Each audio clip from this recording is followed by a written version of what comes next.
예배 가운데 나오신 여러분 모두를 환영하고 축복합니다.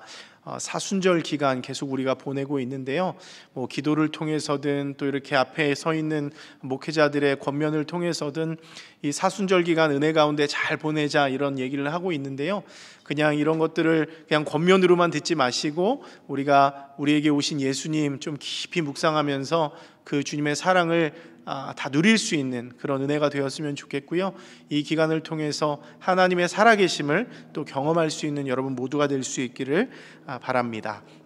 오늘 로마서 3장 우리 후반부의 말씀을 좀 여러분들과 나누기 원하는데요, 하나님의 말씀 나누도록 하겠습니다. 타락 이전의 인간, 우리가 한번 생각해 보면요, 창조의 순수성을 간직한 존재였죠. 하나님의 창조의 목적에 따라 살면서 하나님과 아주 친밀하게 그리고 아주 가깝게 교제했고요, 하나님의 은혜로 의인됨의 축복을 누리고 있었습니다. 이것은 하나님 보시기에 가장 아름다운 상태였죠. 그리고 가장 이상적인 상태였습니다. 그래서 성경이 뭐라고 이야기하냐면 이 모든 것이 하나님 보시기에 심히 좋았더라, 이렇게 말씀하는 것을 우리가 잘 알고 있습니다. 이렇게 하나님과 친밀한 교제, 친밀한 관계 속에서 의인됨의 축복을 누리던 이 인간에게 첫 번째 유혹이 찾아오므로 문제가 생기기 시작하는데요, 여러분, 그 유혹은 어떤 유혹입니까? 바로 하나님의 다스림, 하나님의 통치를 거부하고 떠나라는 유혹이었죠. 뱀이 와서 그 첫사람들에게 이야기하는 것입니다. 그 하나님의 통치를 떠나라, 하나님의 다스림을 거부해라, 너희의 눈을 밝혀서 하나님처럼 되라, 이런 유혹을 하기 시작합니다. 그 순간부터 인간은 어떻게 됩니까? 그 말을 듣는 순간 그 말이 아주 달콤하게 들려오는 것이죠. 하나님의 목적에 따라 사는 것에 갑자기 실증을 느끼게 됩니다. 그리고 참 주인이신 하나님의 품을 떠나서 자기만의 왕국을 꿈꾸기 시작했다는 거예요. 자기만의 왕국, 내가 왕이 될 수 있다, 내 인생의 주인은 나다, 이런 마음으로 살기 시작했다는 것입니다. 여러분, 하지만 이것은 하나님이 정해주신 가장 좋은 자리를 떠나는 너무나 어리석은 행동이라고 할 수 있습니다. 하나님을 반역하는 가장 큰 범죄라고 할 수 있죠. 하나님께서 가장 좋은 자리를 우리에게 두시고 인간에게 두시고 그곳에 머무르며 복을 누리게 하셨는데도 불구하고 인간은 그 하나님의 다스림을 버리고 그 품을 떠나서 자기만의 세계, 자기만의 왕국을 꿈꾸기 시작했다는 거예요. 하나님을 반역하는 아주 큰 범죄이죠. 여러분, 이 일로 범죄한 인간은 더 이상 하나님과 동행할 수 없게 됩니다. 이유가 무엇입니까? 지극히 거룩하신 하나님은 죄와 함께할 수 없기 때문에 그래요. 그래서 지금까지 은혜로 누리던 의인의 지위, 인간이 가지고 있던 그 의인의 지위가 즉각 상실됩니다. 그 범죄함으로 말미암아서요. 그리고 하나님의 동산, 하나님과 거닐며 교제하던 그 동산에서 쫓겨나게 됩니다. 여러분, 이때 하나님은 에덴의 입구에 천사들과 두루 도는 불칼을 두어서 생명나무의 길을 지키게 하는데요, 함께 창세기 3장 24절 말씀 한번 읽어보겠습니다. 시작. 이같이 하나님이 그 사람을 쫓아내시고 에덴 동산 동쪽에 그룹들과 두루 도는 불칼을 두어 생명나무의 길을 지키게 하시니라. 아멘. 여러분, 이것은 무엇을 의미하고 있습니까? 범죄한 인간이 더 이상 하나님의 동산 에덴으로 들어오지 못하도록 하나님께서 아주 강력한 조치를 취하셨다는 말이에요. 그래서 그때로부터는 어느 누구도 하나님의 영광에 이를 수가 없게 되었다는 것이죠. 하나님께 이르기 위한 어떤 인간적인 노력을 기울여도 하나님께 이를 수 없고, 그 죄와 심판, 그 죽음의 문제를 어느 누구도 해결할 수 없게 된 것입니다. 오직 하나님이 이 불칼을 제거해 주시고 그 길을 열어 주셔야만 다시금 하나님의 영광을 누릴 수가 있게 되는 것이죠. 에덴을 회복할 수 있게 되는 것입니다. 여러분, 이 얼마나 비참한 일입니까? 이사야 선지자의 말대로 오직 너희 죄악이 너희와 하나님 사이를 갈라놓았다. 이 상황이 아니겠습니까? 무엇이 우리와 하나님 사이를 갈라놓았다고요? 우리 죄악이 우리와 하나님 사이를 갈라놓았다는 것이죠. 여러분, 이것이 바로 범죄한 인간이 가진 아주 비참한 현실이라고 할 수 있습니다. 이게 태초의 첫 번째 책이었던 창세기에서 우리에게 말씀해주고 있는 최초의 사람의 범죄, 그것을 우리에게 알려주고 있는 것이죠. 여러분, 그런데 이런 우리의 비참한 상태를 가장 명확하게 그리고 적나라하게 드러내주고 있는 성경이 하나 더 있죠. 여러분, 그게 무엇입니까? 바로 지금 우리가 나누고 있는 로마서입니다. 로마서. 여러분, 우리가 이 책을 주의 깊게 읽어보면 어떻습니까? 범죄한 인간의 비참한 상태에 대해서 아주 잘 설명해 주고 있습니다. 실제로 우리가 지금까지 살펴본, 오늘 이제 3장인데요 3장밖에 살펴보지 않았습니다. 1, 2장을 한번 생각해 보십시오. 사도 바울이 지금까지 강조한 것이 무엇입니까? 여러분, 로마서 1장은요 이방인의 죄에 대해서 다루고 있어요. 그리고 로마서 2장은요 유대인의 죄에 대해서 다루고 있습니다. 그리고 이제 오늘 로마서 3장은요 이 모든 것을 다 종합하여서 바울 선생님이 한 가지를 명확하게 하고 있는데요, 그것이 무엇이냐면 이방인이든 유대인이든 할 것 없이 이 세상의 모든 사람이 다 죄인이다, 하나님의 진노 아래 있다, 하나님께 이르지 못한다라는 것을 선언하고 있습니다. 여러분, 특별히 이것은 당시 로마 교회의 주된 구성원들이었던 이방인 출신 그리스도인들과 유대인 출신 그리스도인들 간의 갈등을 꼬집고 있는 말입니다. 당시 로마 교회 안에는 이 두 그룹 간의 갈등이 아주 심각했는데요, 이방인 그리스도인들은 유대인 그리스도인들을 향해서 여전히 율법과 전통에 매여 있는 편협한 자들이라고 비난하는 거예요. 그리고 유대인 그리스도인들은 이방인 그리스도인들이 근본 없는 자유주의자들이라고 비난했다고 하는 것이죠. 쉽게 말하면 서로가 하나님 앞에 우리가 더 우월한 존재다라는 의식을 가지고 있었다는 것입니다. 우리가 더 우월한 존재다.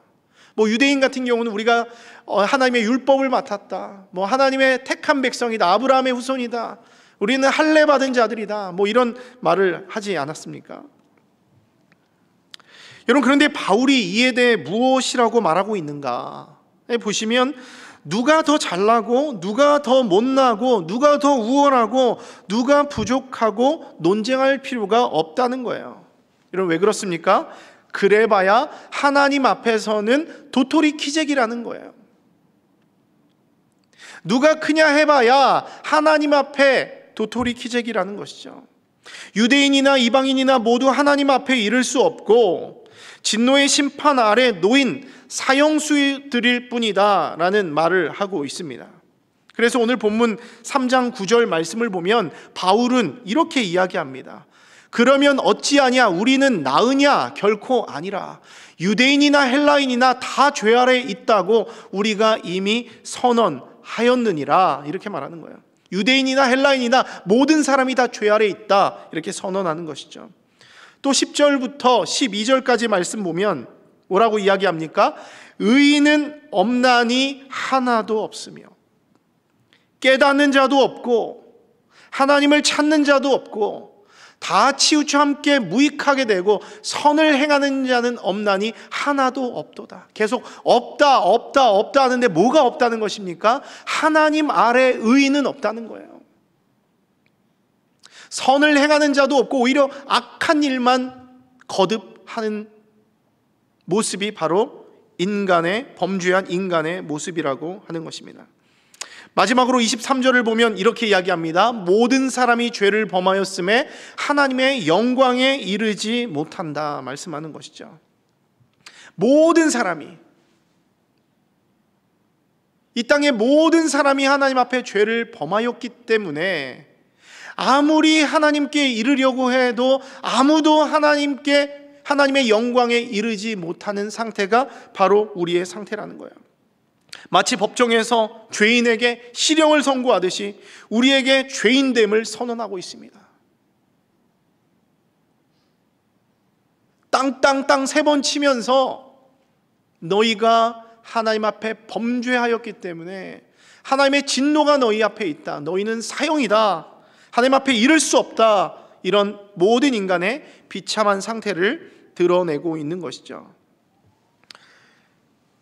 여러분, 이게 바로 지금 우리가 가진 비참한 현실입니다. 아무리 해도 어떤 선행이나 종교나 어떤 도덕이나 어떤 윤리적인 삶이나 어떤 지식이나 어떤 특별한 행동을 가지고서라도, 심지어는 어떤 돈이나 어떤 건강이나 마찬가지 아니겠습니까? 어떻게 하더라도 주님 앞에 이를 수가 없는 거예요. 여러분, 그러면 인간이, 범죄한 인간이 하나님의 영광에 이르는 방법은 무엇입니까? 어떻게 하면 우리의 이 무거운 죄의 책임을 벗어 던지고 다시금 하나님께 다다라서 하나님의 임재 가운데 교제하는 의인됨의 축복을 우리가 누릴 수 있는가 고민이 되는 것이죠. 저 그림을 보십시오. 오랜만에 그런 어떤 사형리 책에 나오는 그런 그림들을 가져와 봤는데요. 아무리 하나님 앞에 이르려고 해도 이룰 수 없는 이 상황 속에서 우리는 답답한 것이죠. 어떻게 우리가 의인됨의 축복을 누릴 수 있는가, 다시 어떻게 하나님의 영광에 이를 수 있는가 고민하게 되는 것이죠. 감사하게도 우리가 가진 이 로마서는요, 인간의 비참한 상태만을 적나라하게 드러내주는 책이 아닙니다. 범죄한 인간이 다시금 하나님의 영광에 이르는 방법 또한 명확하게 보여주고 있는 책이라고 할 수 있습니다. 그래서 로마서가 우리에게 너무나 중요한 책이고 여전히 수많은 사람들에게 큰 영향을 끼치고 있다는 거예요. 우리가 이 말씀을 폈을 때 우리가 하나님 앞에 하나님의 영광에 이르는 그 방법을 우리가 누릴 수 있게 된다는 것이죠.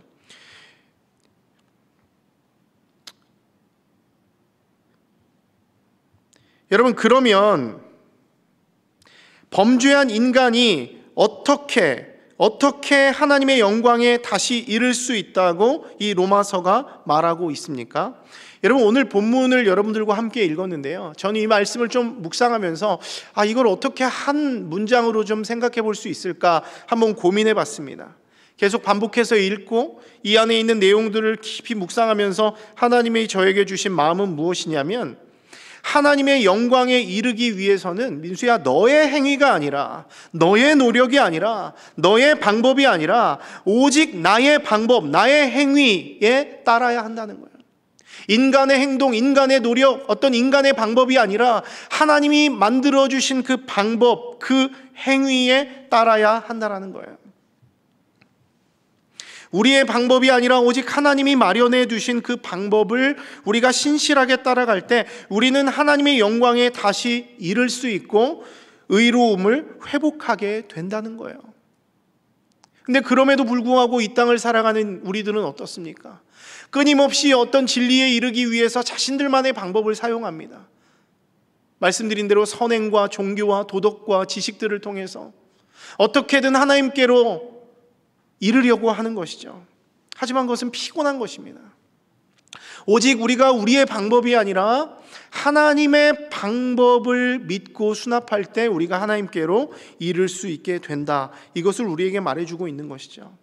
여러분, 이것은 민수기 21장이 아주 중요한 예시가 되고 있는데요, 여러분, 여기를 보면 어떻습니까? 이스라엘 백성들이 나와요. 그리고 이스라엘 백성들이 하나님 앞에 범죄함으로 불뱀에 물려 죽는 그런 사건이 일어나게 됩니다. 하나님의 심판이 그 이스라엘 백성의 회중 가운데 일어나게 된 것이죠. 그러자 백성들은 고통스러워하면서 하나님께 부르짖습니다. 살려달라고 외칩니다. 그러자 우리 자비로우신 하나님은 그들의 부르짖음을 들으시죠. 그리고 하나님의 마음을 돌이켜서 그들을 구원하기 위한 방법을 우리 하나님께서 친히 마련해 주셨다는 거예요. 여러분들을 잘 알고 있는 것이죠. 그게 무엇입니까? 바로 장대 위에 놋뱀을 매달아 달고 그것을 바라보는 자는 살아나리라, 이렇게 말씀하셨어요. 뭐라고요? 장대 위에 놋뱀을 매달아 달고 그것을 바라보는 자는 살아나리라.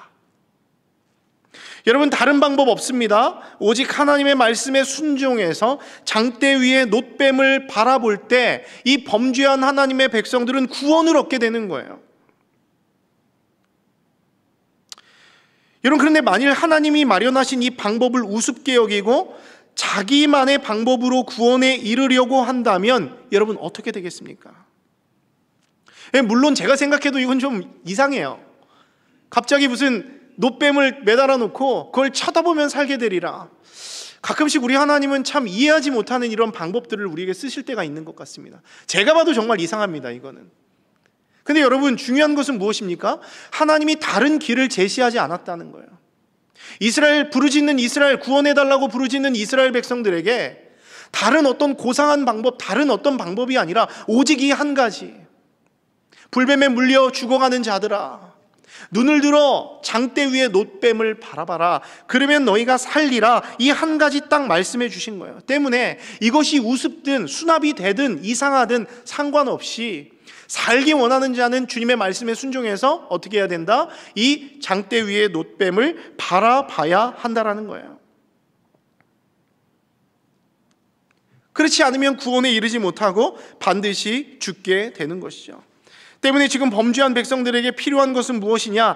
자신의 방법을 찾아 나서는 것이 아니라, 좀 이상하다 나의 자존심을 내세우는 것이 아니라 하나님이 마련하신 구원의 방법을 철저히 의지하며 순종하는 거예요. 그게 바로 구원이라고 하는 것입니다. 결국 민수기 21장 9절 말씀을 보면 어떤 일이 일어납니까? 뱀에 물린 자가 놋뱀을 쳐다본 즉 모두 살더라, 이렇게 말씀해요. 모세가 하나님의 말씀에 순종해서 놋뱀을 만들어서 장대 위에 달았더니 뱀에게 물린 자들이 그 놋뱀을 쳐다보니까 모두 살았다라고 하는 것이죠. 하나님이 마련해 두신 구원의 방법을 철저히 따랐을 때 그들에게 구원이 임하는 것을 우리가 볼 수 있습니다. 여러분, 그런데 이것은 오늘 본문에서도 마찬가지죠. 하나님이 우리를 다시 의롭게 하고 다시금 하나님의 영광에 이를 수 있도록 마련해 두신 유일한 방법이 무엇입니까? 이스라엘 백성들이 장대 위에 놋뱀을 바라보았던 것처럼 바로 십자가 위에 달리신 예수 그리스도를 우리가 바라볼 때 우리에게 구원이 임한다. 이것을 성경이, 그리고 지금 로마서가 우리에게 가르쳐 주고 있는 것입니다. 오직 예수님이야말로 우리를 하나님의 영광에 이를 수 있도록 마련해 두신 하나님의 유일한 방법이에요. 여러분들이 이것을 믿으셔야 합니다. 우리의 잃어버린 의인의 지위를 회복시킬 수 있는 유일한 존재임을 우리가 믿음으로 수납해야 하는 것입니다. 하나님은 이것을 위해서 오래전부터 율법과 선지자들을 통해서 오실 예수님을 약속해 주셨죠. 수많은 예언자들이 오실 예수님을 약속했습니다. 또 오신 예수님을 믿는 자마다 차별하지 않고 유대인이든 이방인이든 누구든 차별하지 않고 오신 예수님을 믿는 자마다 하나님의 은혜로 값없이 의롭다 하심을 얻게 해주셨다는 거예요. 오늘 본문 21절 말씀을 한번 보십시오. 뭐라고 이야기합니까? 이제 율법 외에 하나님의 한 의가 나타났다 말하는 것이죠. 한 의가 무엇인가? 율법과 선지자들에게 증거를 받은 것이라. 또 22절 말씀 보십시오. 예수 그리스도를 믿음으로 말미암아 모든 믿는 자에게 미치는 의인이 차별이 없느니라. 믿는 자에게 미치는 하나님의 의로움이라는 거예요. 마지막으로 24절 보면 그리스도 예수 안에 있는 속량으로 말미암아 하나님의 은혜로 값없이 의롭다 하심을 얻은 자 되었느니라. 바울이 막 이런 선포를 하고 있는 거예요. 우리는 하나님께 닿을 수 없고 하나님의 영광에 이르지 못하는 범죄한 백성이지만 율법 외에 하나님의 한 의가 나타났기 때문에, 그 약속된 의가 나타났기 때문에 그 의가 우리에게 차별이 없이 임하고 그리스도를 믿음으로 말미암는 사람들에게 속량이 임하고 하나님의 은혜로 의로움을 회복할 수 있다는 것이죠. 누구를 통해서? 예수 그리스도를 통해서 그것을 우리에게 말해주고 있는 것입니다. 오직 예수님을 통해서 상실되었던 그 의인의 지위를 회복하게 되었음을 우리에게 강조하며 말해주고 있는 것이죠. 여러분, 그러면 예수님은 어떤 구체적인 방법을 통해서 우리를 의롭게 하고 우리를 하나님의 영광에 이르는 길을 내셨는가? 함께 오늘 본문 25절과 26절 말씀을 함께 읽어보도록 하겠습니다. 시작. 이 예수를 하나님이 그의 피로써 믿음으로 말미암는 화목제물로 세우셨으니 이는 하나님께서 길이 참으시는 중에 전에 지은 죄를 간과하심으로 자기의 의로우심을 나타내려 하심이니 곧 이때에 자기의 의로우심을 나타내사 자기도 의로우시며 또한 예수 믿는 자를 의롭다 하려 하심이라. 아멘. 여러분, 여기를 한번 보십시오. 우리가 죄 사함을 받고 의로워질 수 있었던 이유가 무엇입니까? 우리 주님께서 어떤 구체적인 방법을 통해서 우리를 의롭게 하고 하나님의 영광 가운데로 우리를 이끄셨습니까? 오늘 본문에서는 이걸 이야기하고 있는 거예요. 하나님이 예수님을 화목제물로 세우셔서 피 흘리게 하셨다. 이게 하나님의 방법이라고 하는 것이죠. 하나님이 독생자 성자 예수님을 화목제물로 세우셨다. 피 흘리게 하셨다. 그래서 그 피로 말미암아서 하나님의 공의를 만족시키게 하셨다라는 것을 우리에게 말해주고 있는 것이죠. 여러분, 화목제가 무엇입니까? 여러분, 구약의 제사 방법 중에 하나이죠. 하나님과 원수되었던 불화를 종식시키고 다시금 하나님과의 화해를 이루게 하는 그런 제사라고 할 수 있습니다. 즉, 범죄한 인간이 다시 하나님과 교제하고 연합할 수 있는 길이 열리는 제사인 것이죠. 여러분, 그런데 이 제사가요, 약점이 있습니다. 어떤 약점입니까? 여러분, 구약시대의 제사는 장차 임할 완전한 제사를 위해서 임시적으로 세워진 제사예요. 완전한 제사가 아닙니다. 장차 임할 그 완전한 제사를 위해서 임시적으로 세워진 제사죠. 그러다 보니까 불완전한 부분이 많이 있어요. 일단 제사장부터 완전하지 못합니다. 죄인이에요. 그래서 그가 백성들의 죄를 가지고 지성소 안으로 들어가긴 하지만 완전한 속죄, 영원한 속죄를 이루기 어렵다고요. 또 동물의 제사도 마찬가지입니다. 제물이었던 동물도 마찬가지죠. 완전한 속죄를 이루는 제물이 되지 못하기 때문에 죄를 지을 때마다 반복적으로 드려야만 했습니다. 하나님이 약속하신 그 완전한 제사가 임하기까지는 감수해야 하는 일이었던 것이죠. 여러분, 그런데 이제는 하나님의 때가 찼습니다. 그리고 약속대로 그 영원한 제사를 드리실 그 예수님이 오셨다는 거예요. 그리고 예수님이 친히 스스로 완전한 대제사장이 되십니다. 그리고 스스로 하나님의 화목제물, 그 완전한 제물이 되십니다.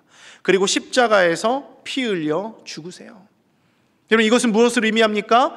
예수님의 이 제사가 그토록 우리가 기다리던 하나님이 약속하신 완전한 제사라는 거예요. 단 한 번에 완벽하게 들어짐으로 우리로 하여금 하나님의 영광에 이르는 길을 활짝 열어 제끼는 하나님의 은혜의 제사라고 하는 것입니다. 여러분, 이것을 좀 더 명확하게 이해하기 위해서는요, 앞서 서두에서 말씀드린 불칼의 이미지를 한번 생각해 보면 도움이 됩니다. 저는 이 창세기 3장을 읽을 때마다 이 불칼이 저는 그렇게 은혜가 되더라고요. 여러분, 하나님은 범죄한 인간이 더 이상 에덴으로 들어오지 못하도록 강력한 조치를 취하셨다고 말씀드렸습니다. 그리고 에덴의 입구에 천사들과 두루도는 불칼을 두어서 생명나무의 길을 지키게 한 거예요. 이로 인해서 범죄한 인간은요, 이제 이 정의로운 불칼을 통과하지 않고는 다시 하나님의 영광에 이를 수가 없게 된 것이죠. 여러분, 어느 누가 이 하나님이 세우신 천사들과 불칼의 이 무서움을 뚫고 에덴으로 다시 들어갈 수가 있겠습니까? 아무도 없는 것입니다. 여러분, 그런데 예수님이 우리의 영원한 화목제물이 되셨다는 것은 무엇이에요? 무슨 말입니까? 하나님과 인간 사이를 막고 있는 이 정의로운 불칼, 이 심판의 칼을 누가요? 예수님이 대신 통과해 주셨다는 거예요. 누군가가 그 정의로운 불칼을 통과해야만 다시금 하나님의 영광에 이를 수 있게 되는데, 이 불칼은 어느 누구도 통과할 수 없습니다. 오직 하나님만이 그것을 제거해 주시거나 하나님이 직접 통과해 주시지 않으면 어떤 흠없는 자가 통과해 주지 않으면 이것은 이루어지지 않는 것이죠. 근데 하나님께서 친히 인간이 되셔서, 그리고 제물이 되셔서 그 에덴을 맡고 있던 이 불칼, 정의로운 불칼을 통과함으로 우리에게 하나님의 임재 가운데, 영광 가운데로 들어갈 수 있는 길이 열렸다고 하는 것이죠. 그 놀라운 희생제사가 바로 십자가 사건이에요. 십자가 사건입니다. 예수님이 어린 양 되어 주심으로 그 피로 말미암아서 우리가 하나님의 영광 가운데 들어갈 수 있는 길이 열린 것입니다. 여러분, 그러면 예수님이 이 화목제물로서 십자가를 통과했을 때 실제로 어떤 일이 일어납니까? 여러분, 복음서를 보면 예수님이 죽으시는 순간에 성소의 휘장이 위에서부터 아래로 찢어져서 둘이 되었다, 이렇게 말씀해 주고 있습니다. 또 히브리서 10장 20절 말씀 보면 그 길은 우리를 위하여 휘장 가운데로 열어놓으신 새로운 살 길이다라고 말하면서 그 휘장은 그의 육체니라, 이렇게 말씀하고 있어요. 그 예수님의 몸이 십자가 위에서 찢겼을 때 휘장까지도 찢겨지는 그 일이 어떤 의미가 있느냐? 그 길을 하나님께서 열어주셨다는 것이죠. 하나님의 영광 가운데로 들어갈 수 있는 그 새로운 살 길을 누가요? 우리 예수님이 어디서요? 십자가 위에서 열어주셨다라고 하는 것입니다. 때문에 이 예수님의 십자가가 우리의 죄로 인해서 당연히 심판받아야 하는 이 우리들을 새롭게 하셨다는 거예요. 예수님의 십자가가 하나님의 공의를 만족시키고 우리와 하나님의 관계를 회복시키고 우리를 하나님의 영광 가운데로 이끄는 어떤 브릿지요, 어떤 생명의 길이 되어 주셨다는 거예요. 이전에는 인간이 하나님께로 나아갈 수 없었으나 그림에서 보는 것처럼 그 십자가가 하나님과 우리 사이의 다리가 되어 주심으로 우리로 하여금 그 예수 그리스도의 십자가의 은혜를 통해서 그 한가운데로 열려진 길을 통해서 하나님께로 나아갈 수 있는 그 길이 열렸다는 것입니다. 생명의 길이 되어 주셨다는 거예요. 때문에 화목제물로 오신 예수님을 구주로 영접하는 사람, 또 예수님이 열어놓으신 새로운 살 길을 따라서 믿음으로 걸어가는 사람은 다시 하나님의 영광에 이를 수 있는 복을 누리게 된다는 것입니다. 바울이 이 로마서를 통해서 1장, 2장, 3장을 통해서 계속 이것을 말해주는 거예요.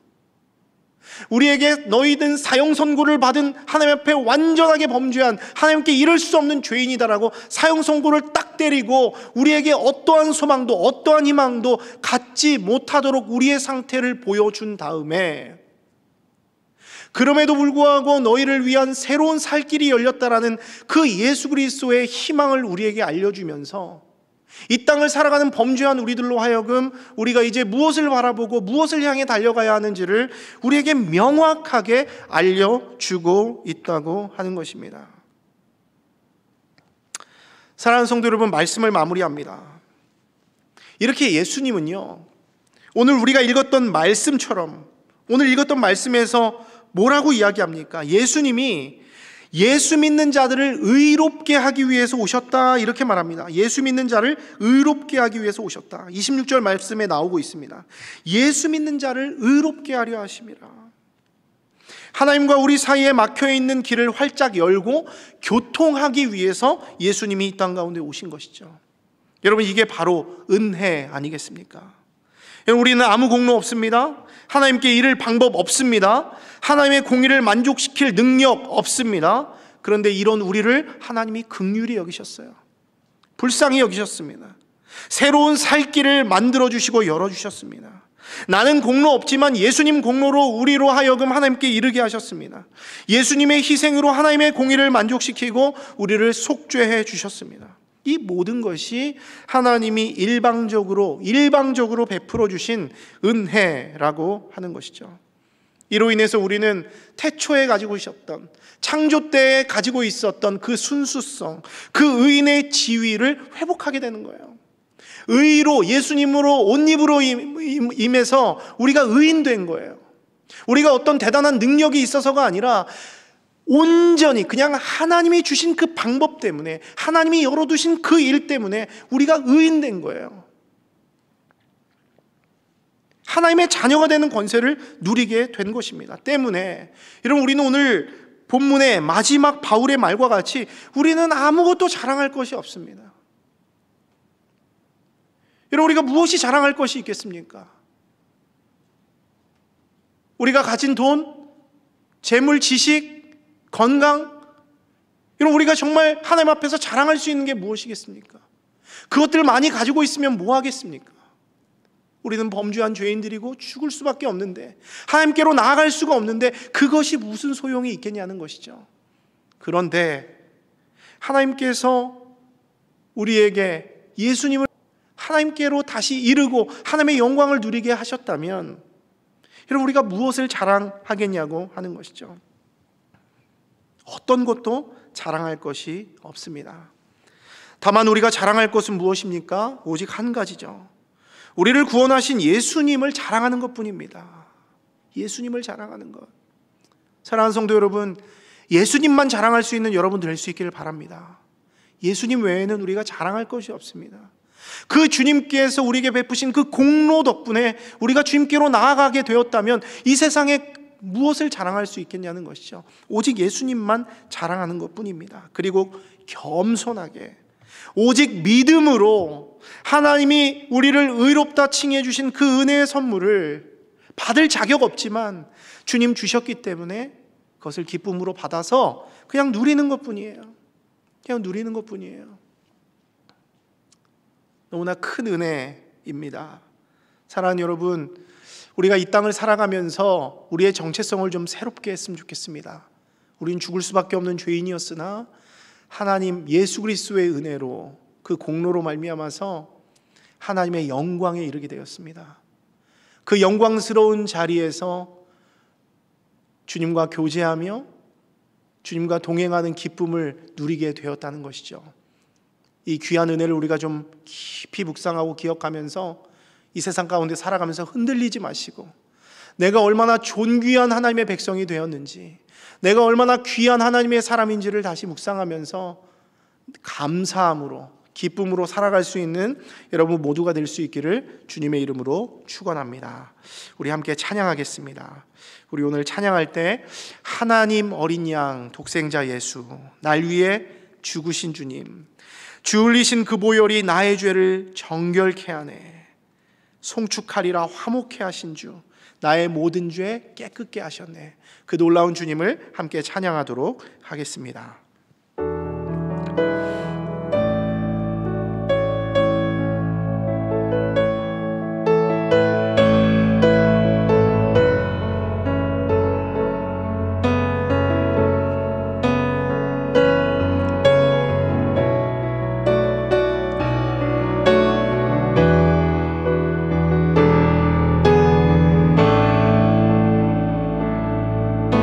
하나님 어린 양,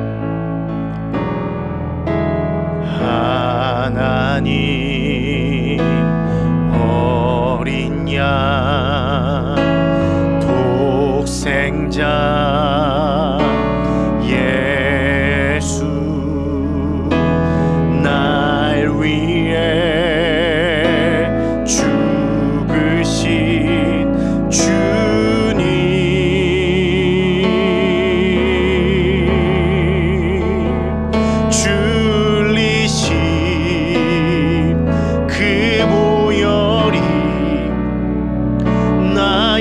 죄를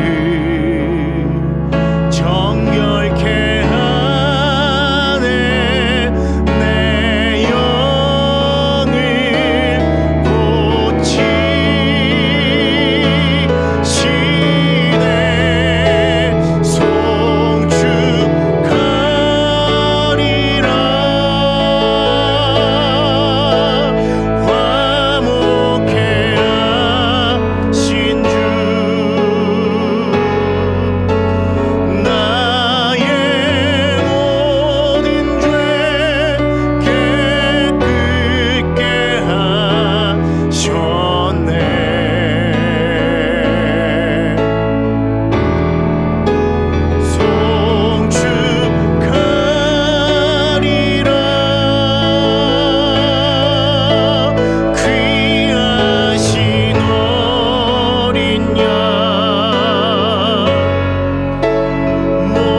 오늘 주신 하나님 앞에 감사하며 우리가 기도하며 나갔으면 좋겠습니다. 범죄한 우리들을 예수 그리스도의 은혜로 말미암아서 하나님의 영광에 이르게 하신 주님, 우리가 주님을 찬양합니다. 이제 우리가 주님의 자녀로서 그 복을 누리며 살아가기 원하오니 우리 정체성을 새롭게 하시고 우리의 삶 가운데 우리의 왕 되신 주님의 다스림 가운데서 승리하며 살아갈 수 있도록, 우리에게 오신 구주 예수님만 높이며 살아갈 수 있도록 은혜 베풀어 주시옵소서. 우리 함께 기도하며 주님 앞에 나가겠습니다. 기도하겠습니다. 하나님 감사합니다. 오늘도 우리와 함께 하신 주님을 찬송합니다. 오늘 로마서 3장을 통해서 우리에게 은혜 주신 주님을 찬양합니다. 하나님, 우리는 죄인입니다. 하나님, 모든 사람은 죄인입니다라고 고백했던, 하나님 선포했던 그 바울의 음성을 우리가 듣습니다. 죽을 수밖에 없는 자들, 범죄함으로 하나님 앞에 하나님의 영광을 누리지 못하는 자들 가운데 주님 은혜 베풀어 주시고 불쌍히 여겨주시고 하나님의 놀라운 독생자 예수 그리스도를 보내주신 것 감사드립니다. 우리가 그 은혜를 기억하게 하시고 감사하게 하시고 하나님 그 은혜로 말미암아 하나님 앞에 이르렀음에 감사하면서 주님의 자녀됨을 감사하면서 주님 찬양하며 살아갈 수 있는 우리들 될 수 있도록 도와주시고 인도하여 주시옵소서. 하나님, 우리를 새롭게 하여 주시옵소서. 하나님, 우리를 새롭게 하여 주시옵소서. 우리의 정체성을 새롭게 하여 주시옵소서. 주님의 자녀됨의 권세를 누릴 수 있도록 도와주시고 주님의 능력으로 살아갈 수 있도록 도와주시옵소서. 함께 하실 주님을 찬송합니다. 역사하여 주시옵소서. 함께 하실 주님을 찬양합니다. 축도로 마치겠습니다. 이젠 우리 주 예수 그리스도의 은혜와 하나님의 사랑하심과 성령 하나님의 교통교제 충만케 하신 역사가 범죄한 우리를 위한 화목제물 되셔서 하나님의 영광에 이르게 하시는 그 예수님의 은혜에 감사하며 의인됨의 축복을 누리며 살아가기를 소망하는 사랑하는 주의 백성들 머리 위에 지금으로부터 영원토록 함께 하시기를 간절히 축원하옵나이다. 아멘.